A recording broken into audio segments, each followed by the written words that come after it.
മുല്ലശ്ശേരിയിൽ ഞാറ്റുവേലച്ചന്തയ്ക്ക് തുടക്കമായി.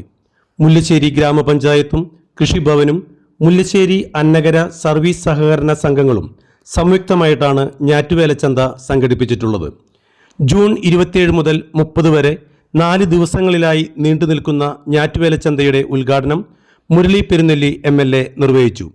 മുല്ലശ്ശേരി ഗ്രാമപഞ്ചായത്ത് പ്രസിഡന്റ് ദിൽനാഥ് ധനേഷ് ചടങ്ങിൽ അധ്യക്ഷത വഹിച്ചു. Block panchayat president Lathi Venugopal, principal കൃഷി officer Nimba Franco, block panchayat vice president Bindu Sathyan, panchayat vice president KP Ali, കൃഷി assistant director incharge Rakesh, block panchayat chairperson EV Prabeesh, panchayat chairperson Sreedevi Davis, panchayat secretary Josmon, കൃഷി ഓഫീസർ അമല, സർവീസ് സഹകരണ സംഘം president KN Manoj, Annakara service സഹകരണ സംഘം പ്രസിഡന്റ് അനിത ഗിരിജകുമാർ എന്നിവർ സംസാരിച്ചു.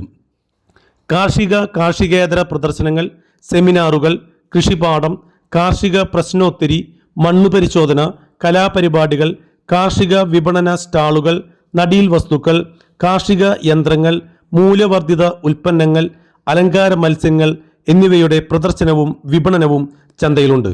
കുടുംബശ്രീയുടെ നാട്ടുചന്തയും കാർഷിക സർവകലാശാലയുടെ വിത്തുവണ്ടിയും ഞാറ്റുചന്തയുടെ ഭാഗമായി എത്തിയിട്ടുണ്ട്.